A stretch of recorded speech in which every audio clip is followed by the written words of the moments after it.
Well, thank you very much. Thank you for the invitation to talk to you. I'm going to find it difficult to follow on from Charles and Michelle, but there we are. I'll do my best. Now, what we're going to do in this talk is I'm going to talk about some of the history, and I'm going to mention the original way that we did genetic testing, which was by a technique called linkage. And once that became available, people started talking about developing guidelines. And it wasn't until, as you heard, 1993 that the gene itself was identified, and it was possible to have direct testing, and the guidelines were modified. I'm going to talk about pre-test counselling. I'm going to talk about the issue of age 18. I'm going to talk about intermediate alleles. I'm going to talk about pre-implantation genetic diagnosis and pre-implantation genetic diagnosis by non-disclosure. And because I'm going to talk about pre-implantation genetic diagnosis, I have to remind you of the previous technique which we used called linkage. Okay. Right. Now, at the beginning of genetics was Mendel with his P experiments. And one of the things that he said was that genes sort independently. But what Mendel did not know is that genes are located on chromosomes. So if you imagine that DNA molecule, that double helix that you see on the television, when the cell divides, that DNA molecule is wound up onto a structure called a chromosome, which you can see down the light microscope. Now, most people are comfortable with the idea that you get half your genetic material from your mother and half from your father. So if we want to produce some sperm, or in this case eggs, you might think that what you could do is you'd put one chromosome 1, one chromosome 2, one chromosome 3 into the egg, and similarly for the sperm. But life is not like that. It's more complex. Before the chromosome goes off to the egg or the sperm, the chromosomes come together in their pairs and exchange genetic material. Okay? And that means that the chance of two gametes being exactly the same is infinitesimally small. Okay? Now, the concept of linkage goes back to the turn of the 20th century. But it became a reality in Huntington's disease in 1983 when Jim Gazella and his colleagues used a variation in the DNA gene molecule itself, which happened to be close to the Huntington's disease gene. And it means that the Huntington's disease gene and that variation were co-inherited most of the time. So, if you imagine that that is the variation in the DNA molecule at that point on the chromosome, and that is the disease gene, then the chance of the two being separated when eggs and sperm are being formed is low. In other words, they're going to be co-inherited. You could look at the marker that you had. You did not, at that time, because it was before 1993, you did not know the nature of the mutation in the Huntington's disease gene.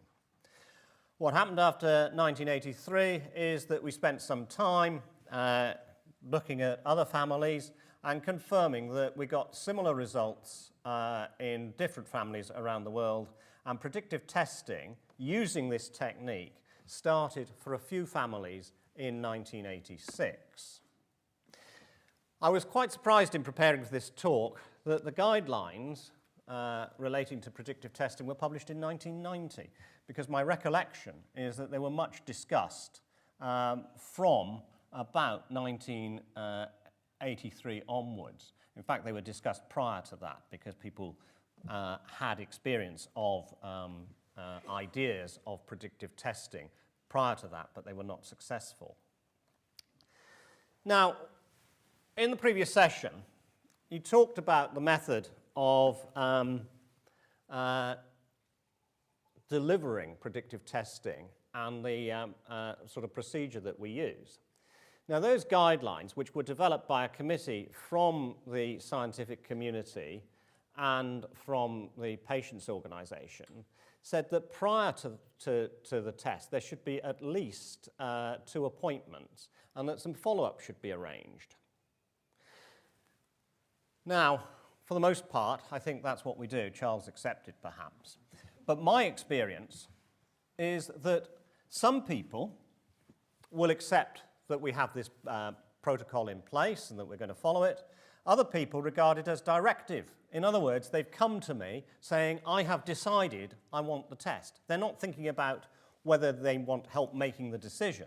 They've come at a point in time when they've decided that they want the test. And they regard this as being directive and that we're making them jump through some hoops, which of course we are. Now, I suppose part of my job, if I'm just talking about ethical issues, is, I suppose, to be provocative. So I want to provoke you by saying, or challenge you, and perhaps come up over dinner or whatever. Do we think that actually the protocol is being directive? I'll let that hang as my provocative remark. Now, the Huntington's disease gene itself, I'm sure you're familiar with it. In the first part of the gene, there's a repeat sequence, CAG, CAG, CAG, which is present in all of us and expanded or increased in those that inherit the gene. There are 4 types of result that we have to know about. If you have less than 27 repeats in the gene, then that result is considered unequivocally normal. Between, I suppose, 28 and 35, 27 and 35, whatever it is, that's the repeat size where new mutations may arise. And I'm going to talk about that, and they're called intermediate alleles. Now, when the guidelines were developed, we didn't know anything much about intermediate alleles. We talked about, earlier on, the repeat size 36 to 39. I think Charles referred to it as a grey zone. It's one of 2 grey zones, slightly darker grey, I suppose, where you may develop Huntington's disease in midlife, you may develop it late in life, or you may live sufficiently long not to develop the condition at all, but it is nonetheless an abnormal result, and your offspring are at 50% risk. There are not many people that get that result. And if it's over 40, that's unequivocally abnormal. You will develop Huntington's disease, provided you live long enough. People talk about the fact that if you have more than 60 repeats, that's juvenile onset. But I can't let the opportunity pass. You can have juvenile onset with less than 60 repeats. And I think that half of the equation is frequently lost in talks. Right. That's the reference. Once the gene was identified in 1993, the guidelines were updated and republished in 1994. You're going to get these slides distributed to you, and so you have the reference. And it's basically these guidelines which we use today. Now, you heard Charles talk about the number of people having predictive tests. This is data from the UK, collected each year from almost all the genetic centres, saying how many people have had a predictive test. And you can see that in 1993, a reasonable number had the test. It became available towards the end of that year.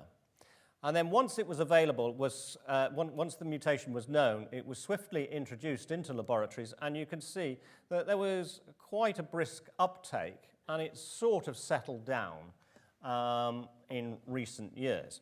Now, how many males take the test? Well, slightly fewer males than females. What about the age distribution? You might think that you'd have 2 groups, young people setting out having a family, perhaps slightly more mature people who want to find out whether or not they've got the gene because they've got to tell their teenage young adult children whether or not they're at risk.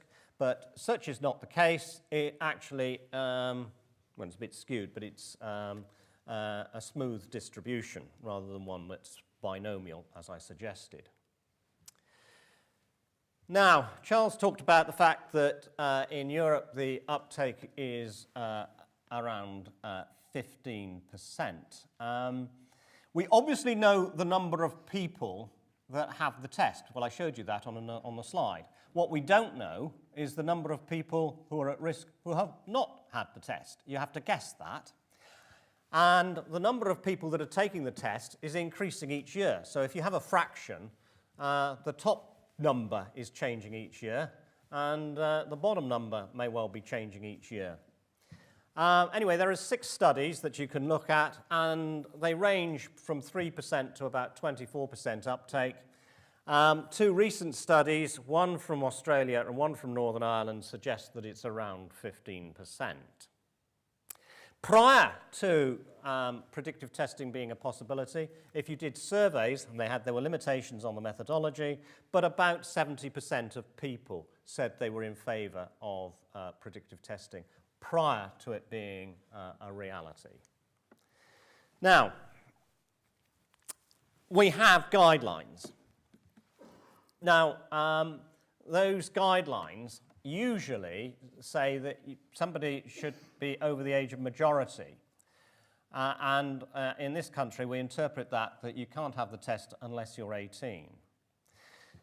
A few years ago, the guidelines, which have been around and stood the test of time since 1994, were modified, and a group within the European Huntington's Disease Network set about suggesting some changes.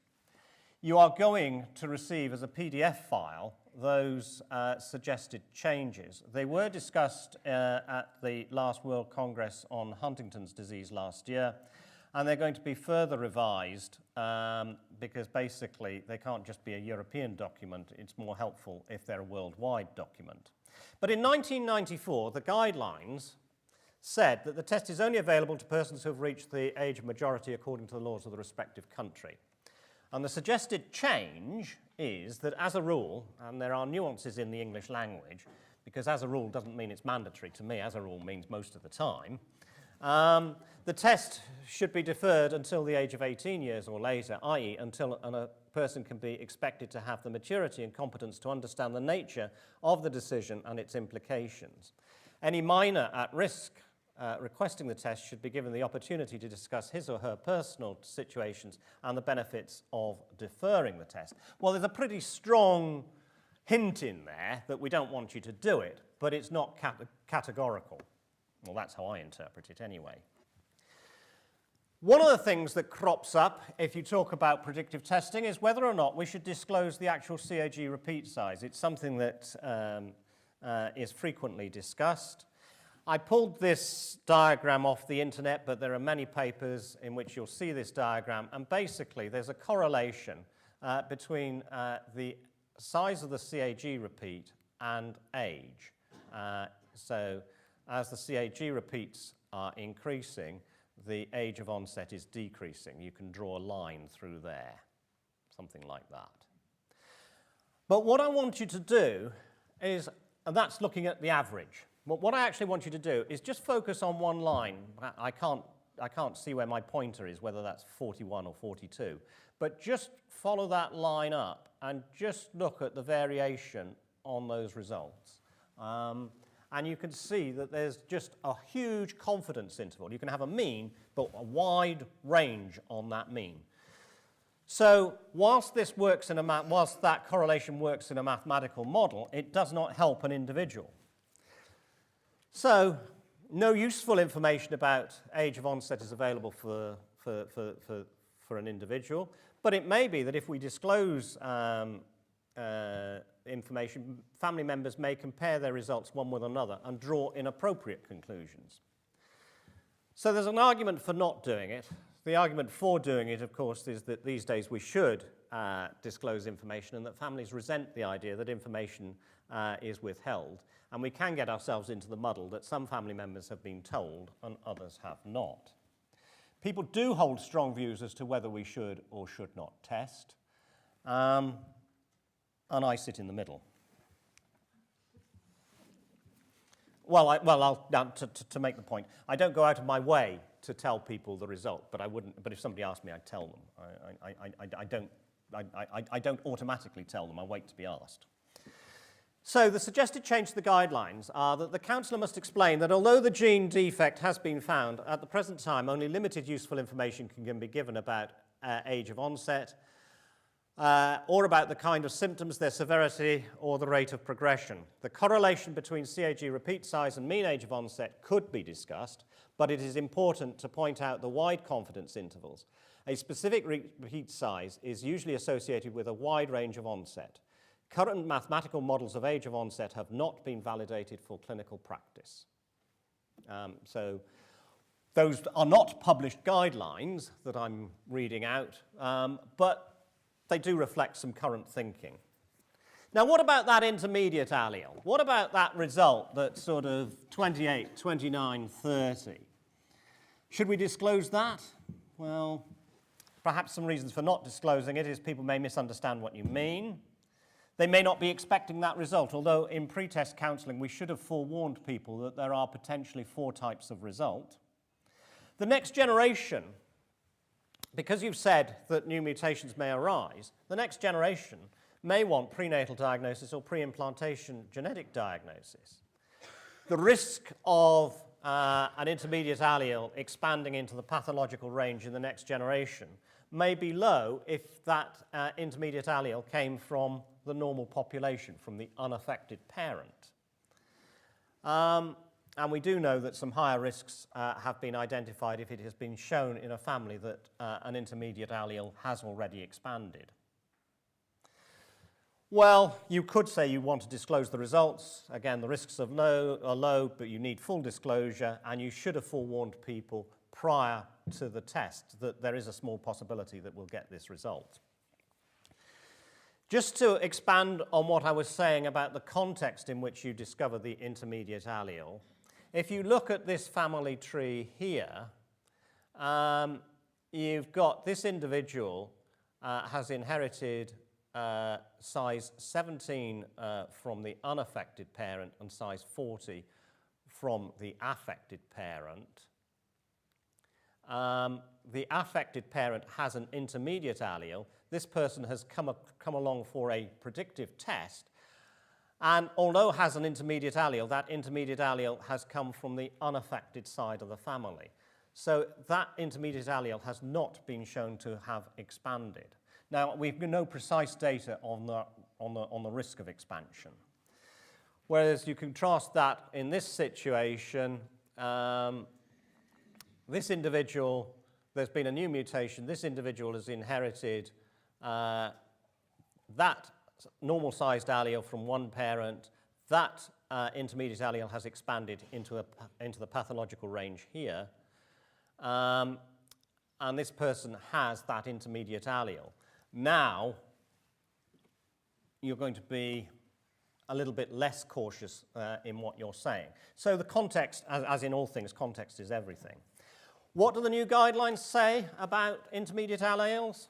They say, amongst other things, it is acceptable to perform prenatal diagnosis in carriers of intermediate alleles. It says that there's insufficient information regarding the magnitude of the risk of expansion of intermediate alleles in the transmission to offspring. The risk of expansion into full penetrance range is small, but may vary with its actual size and differ for various populations. I think the answer is we don't know. And then the further comment is pre-implantation genetic diagnosis for intermediate alleles in the HD gene is not recommended. Now, you may have thoughts on that and may want to express them. Right. I'm now going to go back and I threatened you with linkage earlier on, and now I'm going to deliver the blow. I want you to consider exclusion testing here. Now, this individual has Huntington's disease. This individual has not been tested but does have a chromosome 4 at 50% risk. These chromosome 4s contain normal copies of the gene. So we know that, we know that's at risk, and we know that there's a normal copy there. Okay? That's a given. We're not going to test the gene itself in this case. what we're going to do is look at that marker. And we've got lucky. Marker B came from the unaffected side of the family. Therefore, marker B is not linked with the abnormal gene, it's linked with the normal gene. It follows that this person got marker A from this individual. Now, you don't know whether this individual's got A with the Huntington's disease gene or A with the normal. You don't know that. All you know is that marker A is at 50% risk, and basically, conveniently, this lady has got marker C. So the fetus is going to get marker C, and if the fetus gets marker A, then you know that the fetus is at 50% risk, barring some technical issues in which I won't go into, and 0% risk. In other words, there's a 50% chance that this couple do not need a test in the pregnancy, and they have to consider termination of pregnancy on a risk of 50%. If they have the test and choose not to be tested, sorry, not to end the pregnancy, then the risks for these two individuals are then tied. Okay. So, when we come to our prenatal diagnosis, we have two forms of testing. You can either do direct testing, in which case this person has been tested, had a predictive test, and you know this person has the gene, and you actually test the fetus, does it have the gene or does it not? And you can use that old-fashioned technique. This couple, there's an individual at 50% risk, they want children free from risk, and they want a test and something to help them. So we can use linkage in that way. Nowadays, we use the linkage analysis in exclusion testing very infrequently, but it is something that is available, and it's complex to explain. So, the guidelines were written in 1994, and the worry has been that somebody would request the test in the pregnancy and then, for their own reasons, not be able to go through with the termination of pregnancy. So, the original guidelines say the couple requesting prenatal testing must be clearly informed that if they intend to complete the pregnancy, if the fetus is a carrier of the gene defect, there's no valid reason for performing the test. And it's contrary to recommendation 2.1, which actually refers to not testing if you're below the age of majority. And the suggested change is the couple requesting prenatal testing must be clearly informed that if they intend to complete the pregnancy, whether the fetus is a carrier of the gene defect or not, there is no valid reason for performing the test. In other words, that's pretty consistent over the years, and a difficult message to put forward to a family. But hold that in your mind, because I want you now to consider what you're going to do. You're in clinic, in my case, on a Friday morning. Lady comes in, or couple come in, 8 weeks pregnant. This person is at 50% risk for Huntington's disease and has not been tested. What are you going to do? Well, you've got choices, one of which is you do nothing. You could offer that exclusion test that I described, but that means that there's a 50% chance that you don't need to do the prenatal and the lady has to accept termination of pregnancy on the basis of a 50% recurrence risk. You could rapidly do a predictive test on that gentleman. In other words, we have the guidelines and 2 appointments and so on, but you say, oh, well, actually, you know, we haven't got time for that now. We'll just test him quickly, and if he's gene positive, then we'll offer a straightforward prenatal test here on the basis that the result will be either 100% or 0%. Or you could say, I'll test the pregnancy. I won't test here. I'll test the pregnancy, because that pregnancy is at 1 in 4 risk. So if I test the pregnancy as my first step, there's 3 chances out of 4 that I'll get a good news result. There's 1 chance out of 4 that I'll get the result that the fetus is affected and he's got the gene. So that's why the slide's labeled the double whammy. So you've got choices. They may not be great choices, But I'd be interested afterwards what you think about those choices and what you should do in that circumstance. Now, you can make matters worse because it's still Friday morning, you're still in clinic, this lady comes to see you, but this time she's not with the partner, he's at risk, the relationship has broken down, and now what are you going to do? Because if I do that double whammy test, I might get a result for this individual, which will be obvious, but I'm going to tell her the result, and those two aren't speaking, and he's going to find out, I mean, it's inevitable, I suppose, he's going to find out some which way. 2 minutes, goodness. Right.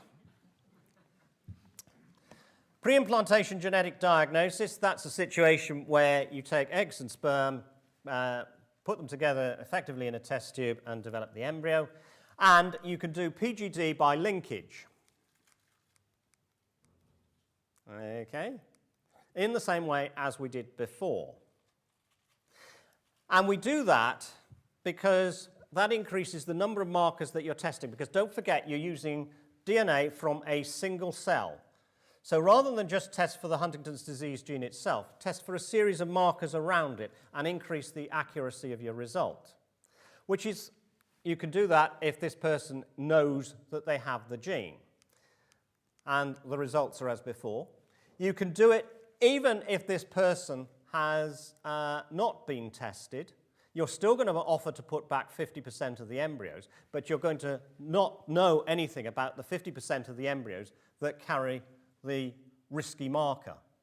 Okay? Exactly the same situation as you saw on an earlier slide. And this time, 50% of the embryos will be at risk, 50% of the embryos will not be at risk, and you can do the PGD, and the individual at risk does not know their own result. Okay? A variation on the earlier theme, but it gets around the issue of termination of pregnancy. Now, you can do non-disclosure PGD, where you say, actually, what I want to do is I want to maximize the number of embryos that are available. I want to, what you want to achieve is a pregnancy. This person doesn't want to know, but in the laboratory you do a direct test. You still do the PGD, and you can maximize the number of embryos that you put back, so-called non-disclosure PGD, but the lab know the result. Now, the couple might elect to do that, and may want to do that, but if they then want another pregnancy, then the lab will know whether or not such a procedure is necessary or not. So the guidelines change, saying the major advantage of exclusion PGD is that it enables prospective parents to avoid the transmission of the HD mutation, while at the same time respecting the at-risk person wished not to know. Obviously, in half of the cases, the at-risk parent will in fact not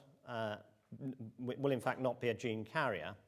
The counsellor should explicitly address the impact of the parent's remaining uncertainty about his own genetic status upon the welfare of the future child. Non-disclosure PGD should be discouraged. It doesn't say it should be banned. Anyway, I suspect I've used up my time. I hope I've been a little bit provocative here and there, and I look forward to hearing from you in due course. Thank you very much.